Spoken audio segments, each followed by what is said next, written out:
De mi alma el anhelo por siempre será más cerca vivir de la cruz. Lo santo poder y pureza me da la sangre de Cristo Jesús. Yo todo dejé para andar en la luz, no moro en tinieblas jamás. Encuentro la paz en seguir a Jesús y vivo en la luz de su faz. Oh, ven a Jesús, infeliz pecador, no vayas a ciegas llamas. Si ven a Jesús, tu benigno Señor, que en él salvación hallarás. Yo todo dejé para andar en la luz, no moro en tinieblas jamás. Encuentro la paz en seguir a Jesús y vivo en la luz de su faz.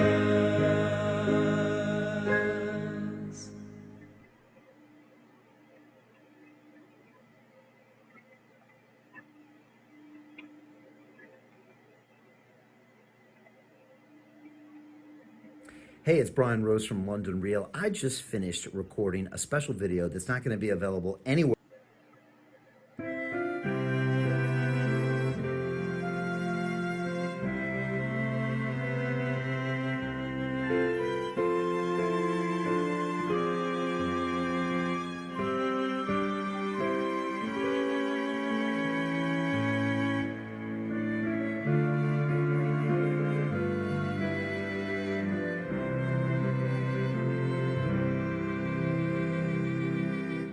La Biblia nos habla de Cristo y de su muerte en la cruz. Su santa palabra ha dicho que pronto vuelve luz. Te hayas visto encontrarás, Señor. Lo haces todo con fe, con amor. Has peleado por fe la batalla del bien. Pueden otros a Cristo en ti ver. Eres fiel por doquiera que vas. Puedes tú contemplarlo en su faz y triunfante decir: este es mi Dios. Puedes tú encontrar al Señor. No anheles el bien de esta vida, pues Él ya se pasará.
y triunfante decir,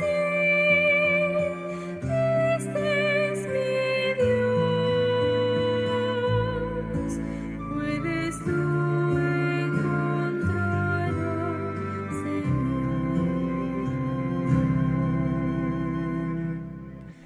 No dejes que pase más tiempo sin entregarte a Jesús. Alístate, pues el Maestro muy pronto vuelve en luz. Te hayas listo, encontrar al Señor. Lo haces todo con fe, con amor. Has velado por fe la batalla del bien. Pueden otros a Cristo en ti ver.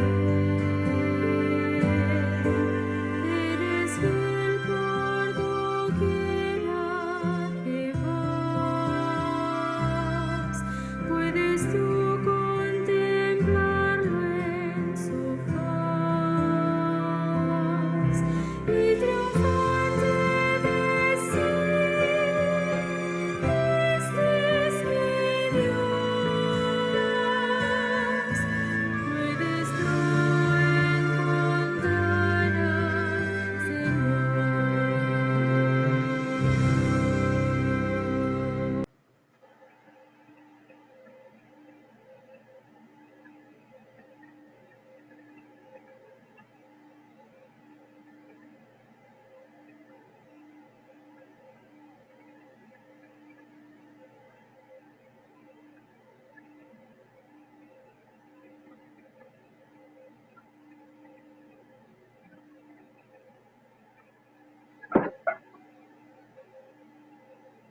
Muy, pero muy buenos días a todos. Un feliz sábado tengan todos. En esta hora, el Ministerio Conéctate Jesús y Seminario de Tutorías TISO. Vamos a tener la grabación del capítulo 32, titulado El Centurión, del libro El Deseado de toda la gente. Oremos. Le damos gracias, Señor, porque en esta hora disfrutamos de las primeras horas de la luz del día sábado. Queremos comenzar, Señor, conectándonos con usted a través de el bestseller, el deseado de toda la gente. Hoy, Señor, agradecemos al Centro Elena G. de White por el audio que a continuación vamos a disfrutar. Oramos en el nombre de Jesús. Amén. El Centurión, capítulo 32. Escuchemos.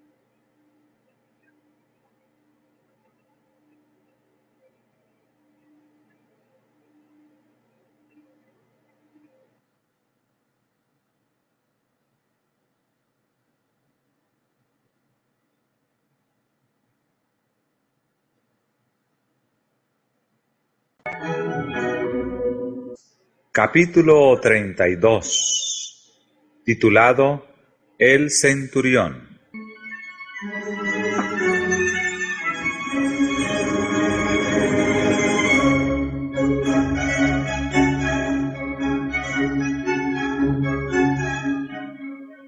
Cristo había dicho al noble cuyo hijo sanara: si no viereis señales y milagros, no creeréis. Le entristecía que su propia nación requiriese esas señales externas de su carácter de Mesías. Repetidas veces se había asombrado de su incredulidad, pero también se asombró de la fe del centurión que vino a él. El centurión no puso en duda el poder del Salvador, ni siquiera le pidió que viniese en persona a realizar el milagro. Solamente di la palabra, dijo, y mi mozo sanará.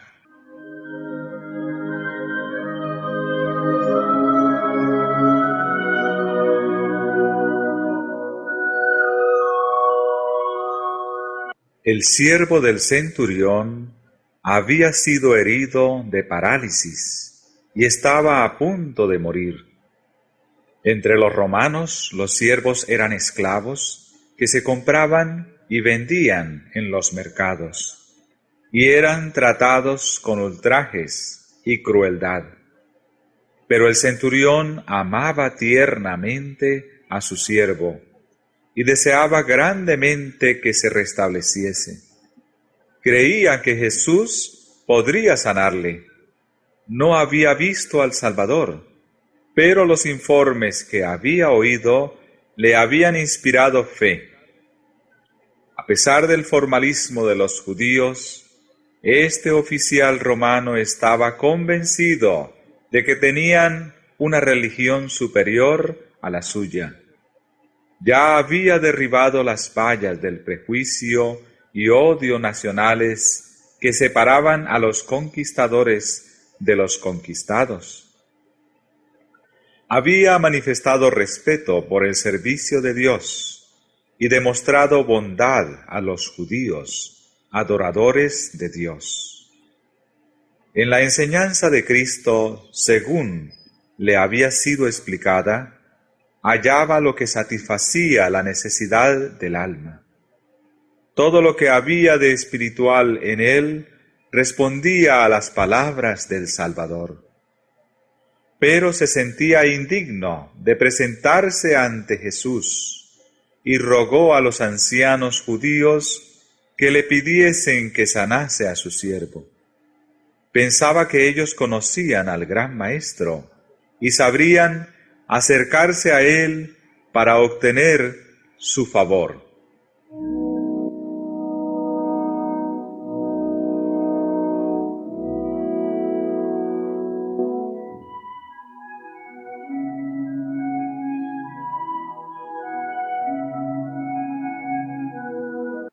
Al entrar Jesús en Capernaum, fue recibido por una delegación de ancianos, que le presentaron el deseo del centurión. Le hicieron notar que era digno de concederle esto, que ama nuestra nación, y él nos edificó una sinagoga.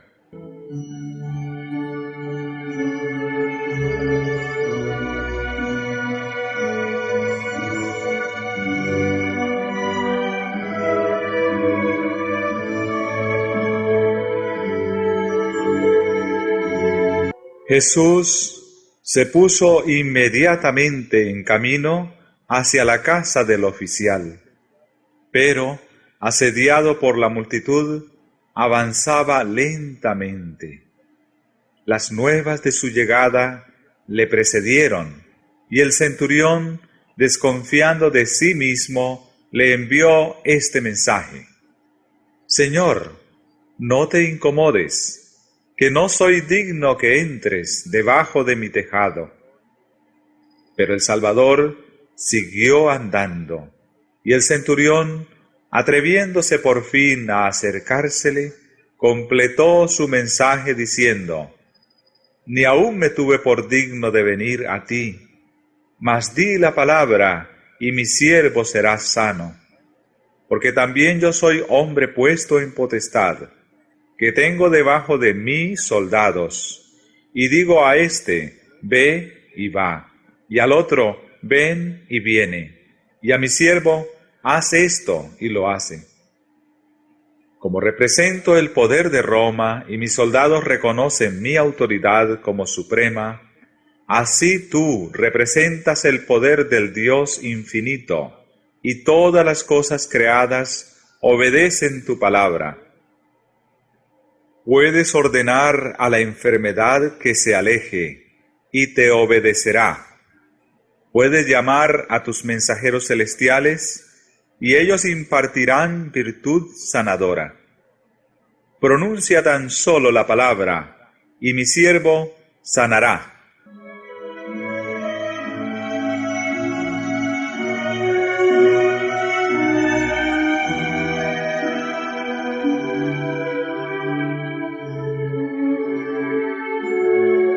Lo cual, oyendo Jesús, se maravilló de él, y vuelto, dijo a las gentes que le seguían: Os digo que ni aun en Israel he hallado tanta fe. Y al centurión le dijo: Como creíste, te sea hecho. Y su mozo fue sano en el mismo momento.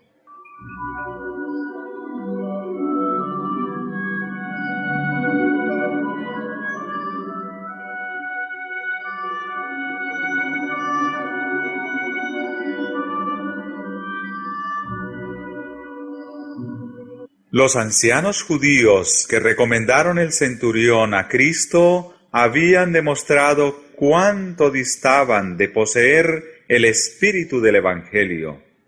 No reconocían que nuestra gran necesidad es lo único que nos da derecho a la misericordia de Dios. En su propia justicia alababan al centurión por los favores que había manifestado a nuestra nación. Pero el centurión dijo de sí mismo: No soy digno. Su corazón había sido conmovido por la gracia de Cristo. Veía su propia indignidad, pero no temió pedir ayuda. No confiaba en su propia bondad. Su argumento era su gran necesidad. Su fe echó mano de Cristo en su verdadero carácter. No creyó en él meramente como en un taumaturgo, sino como en el amigo y salvador de la humanidad.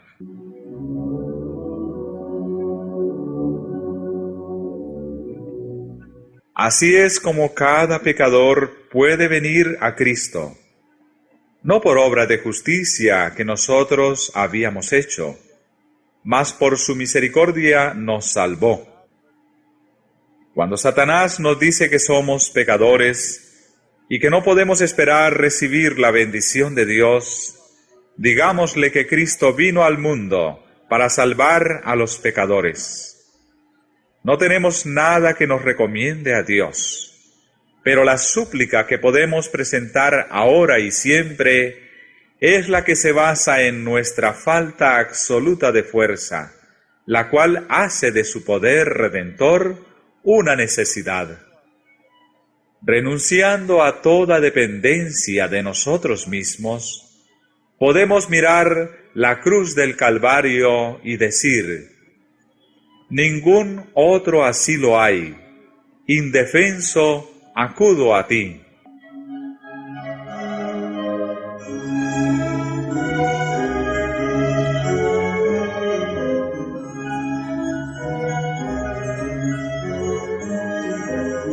Desde la niñez, los judíos habían recibido instrucciones acerca de la obra del Mesías. Habían tenido las inspiradas declaraciones de patriarcas y profetas y la enseñanza simbólica de los sacrificios ceremoniales. Pero habían despreciado la luz y ahora no veían en Jesús nada que fuese deseable. Pero el centurión, nacido en el paganismo y educado en la idolatría de la Roma imperial, adiestrado como soldado, aparentemente separado de la vida espiritual por su educación y ambiente, y aún más por el fanatismo de los judíos y el desprecio de sus propios compatriotas para con el pueblo de Israel, percibió la verdad a la cual los hijos de Abraham eran ciegos. No aguardó para ver si los judíos mismos recibirían a aquel que declaraba ser su Mesías. Al resplandecer sobre él la luz verdadera que alumbra a todo hombre que viene a este mundo, aunque se hallaba lejos, había discernido la gloria del Hijo de Dios.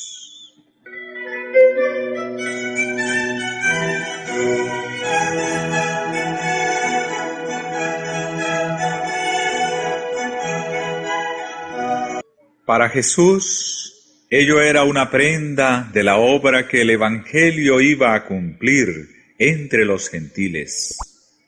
Con gozo miró anticipadamente a la congregación de almas de todas las naciones en su reino. Con profunda tristeza describió a los judíos lo que les acarrearía el rechazar la gracia. Os digo que vendrán muchos del oriente y del occidente, y se sentarán con Abraham e Isaac y Jacob en el reino de los cielos. Mas los hijos del reino serán echados a las tinieblas de afuera. Allí será el lloro y el crujir de dientes. Oh, ¿cuántos hay que se están preparando? La misma fatal desilusión. Mientras las almas que estaban en las tinieblas del paganismo aceptan su gracia. ¿Cuántos hay en los países cristianos sobre los cuales la luz resplandece solamente para ser rechazada?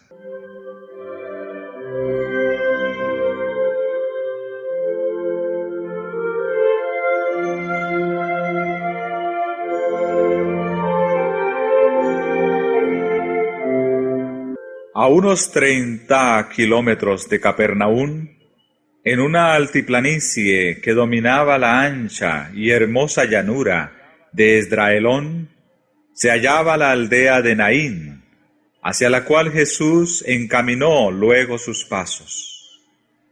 Le acompañaban muchos de sus discípulos con otras personas, y a lo largo de todo el camino, la gente acudía, deseosa de oír sus palabras de amor y compasión, trayéndole sus enfermos para que los sanase, y siempre con la esperanza de que Él, que ejercía tan maravilloso poder, se declararía Rey de Israel.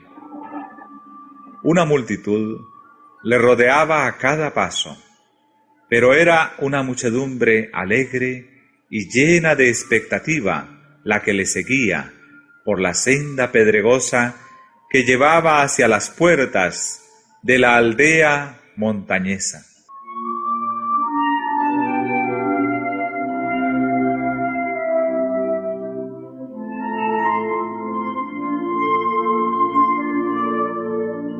Mientras se acercaban, vieron venir hacia ellos un cortejo fúnebre que salía de las puertas.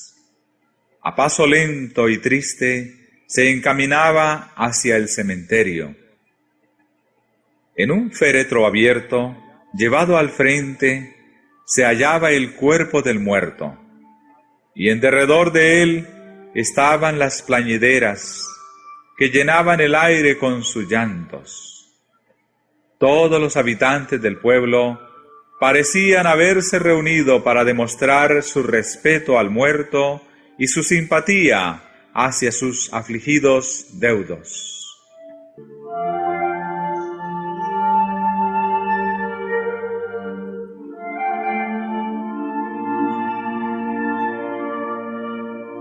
Era una escena propia para despertar simpatías. El muerto era el hijo unigénito de su madre viuda.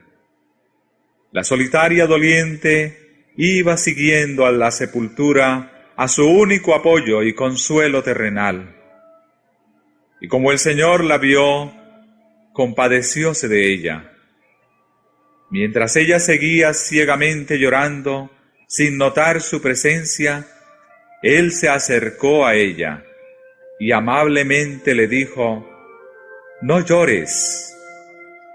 Jesús estaba por cambiar su pesar en gozo, pero no podía evitar esta expresión de tierna simpatía.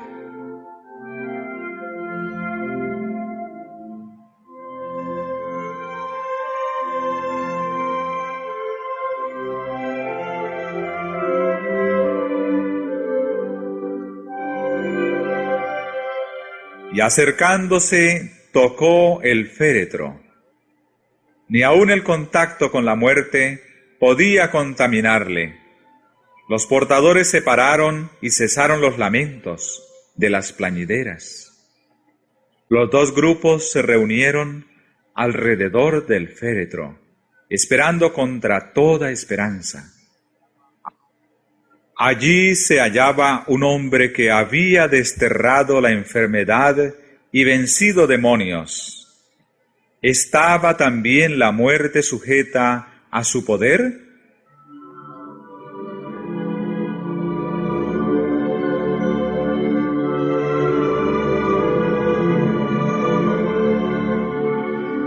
Con voz clara y llena de autoridad, pronunció estas palabras: Mancebo, a ti digo, levántate.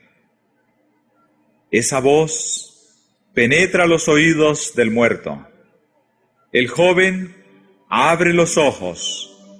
Jesús le toma de la mano y lo levanta. Su mirada se posa sobre la que estaba llorando junto a él, y madre e hijo se unen en un largo, estrecho y gozoso abrazo. La multitud mira en silencio como hechizada, y todos tuvieron miedo. Por un rato permanecieron callados y reverentes, como en la misma presencia de Dios. Luego glorificaban a Dios, diciendo: que un gran profeta se ha levantado entre nosotros, y que Dios ha visitado a su pueblo. El cortejo fúnebre volvió a Naín como una procesión triunfal, y salió esta fama de él por toda Judea y por toda la tierra de alrededor.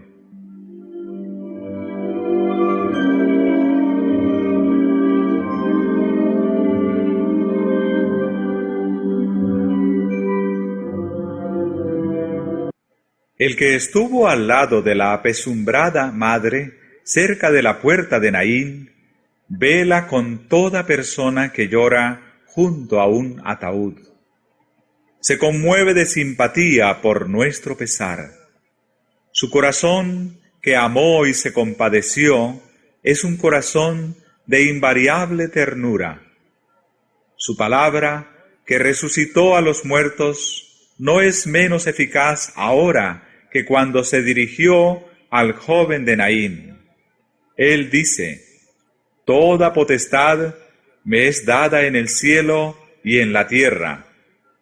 Ese poder no ha sido disminuido por el transcurso de los años, ni agotado por la incesante actividad de su rebosante gracia.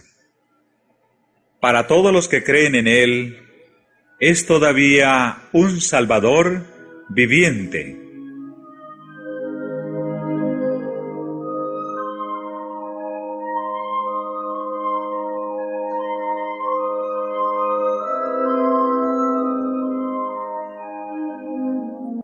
Jesús cambió el pesar de la madre en gozo cuando le devolvió su hijo. Sin embargo, el joven no fue sino restaurado a esta vida terrenal para soportar sus tristezas, sus afanes, sus peligros y para volver a caer bajo el poder de la muerte. Pero Jesús consuela nuestra tristeza por los muertos con un mensaje de esperanza infinita. Yo soy el que vivo y he sido muerto, y he aquí que vivo por siglos de siglos, y tengo las llaves del infierno y de la muerte. Así que, por cuanto los hijos participaron de carne y sangre, Él también participó de lo mismo, para destruir por la muerte al que tenía el imperio de la muerte, es a saber, al diablo, y librar a los que por el temor de la muerte estaban por toda la vida sujetos a servidumbre.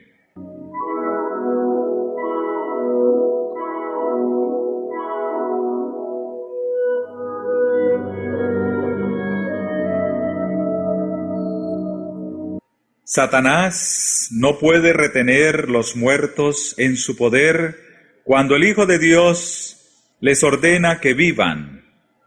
No puede retener en la muerte espiritual a una sola alma que con fe reciba la palabra de poder de Cristo. Dios dice a todos los que están muertos en el pecado: despiértate tú que duermes, y levántate de los muertos. Esa palabra es vida eterna. Como la palabra de Dios que ordenó al primer hombre que viviera, sigue dándonos vida.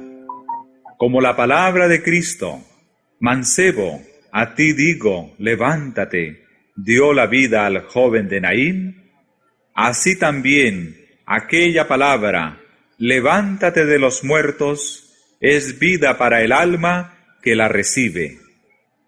Dios nos ha librado de la potestad de las tinieblas y trasladado al reino de su amado Hijo. En su palabra todo nos es ofrecido. Si la recibimos, tenemos liberación.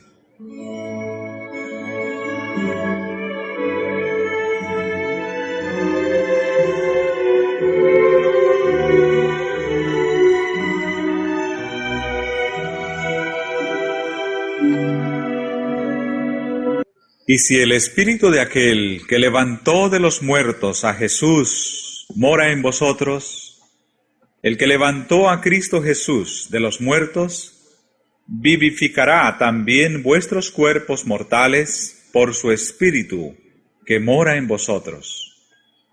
Porque el mismo Señor, con aclamación, con voz de arcángel y con trompeta de Dios, descenderá del cielo, y los muertos en Cristo resucitarán primero. Luego nosotros, los que vivimos, los que quedamos, juntamente con ellos, seremos arrebatados en las nubes a recibir al Señor en el aire, y así estaremos siempre con el Señor. Tales son las palabras de consuelo con que Él nos invita a que nos consolemos unos a otros.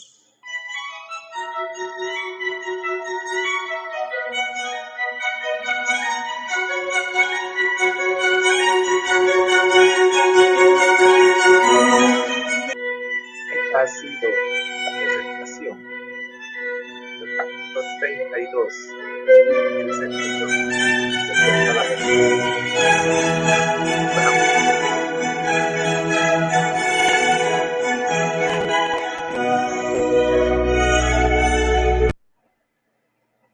Gracias le damos, Señor, por regalarnos en esta oportunidad la experiencia del centurión y la experiencia de el hijo único de la viuda. Gracias, Dios, porque uno fue sanado y el otro fue resucitado. Que también nosotros podamos ser participantes de la bendición, algunos de ser sanados del pecado y otros muertos ya en nuestros pecados y delitos, podamos ser resucitados. Oramos, Dios, oramos para que aún estando muertos como el joven mancebo, como el mancebo, Señor, nosotros podamos escuchar la voz de Jesús que dice: a ti te digo, levántate. Gracias, Dios. Oramos por la cantidad de personas que están contaminadas con este virus. No solo el del COVID-19, sino con el virus del pecado. Oramos, Dios, para que su tristeza sea transformada en gozo. Oramos en el nombre de Jesús. Amén. Ha sido una presentación del Ministerio Conéctate a Jesús. Estuvo con ustedes su hermano en Cristo, José Moreno. El Señor les bendiga. Buenos días.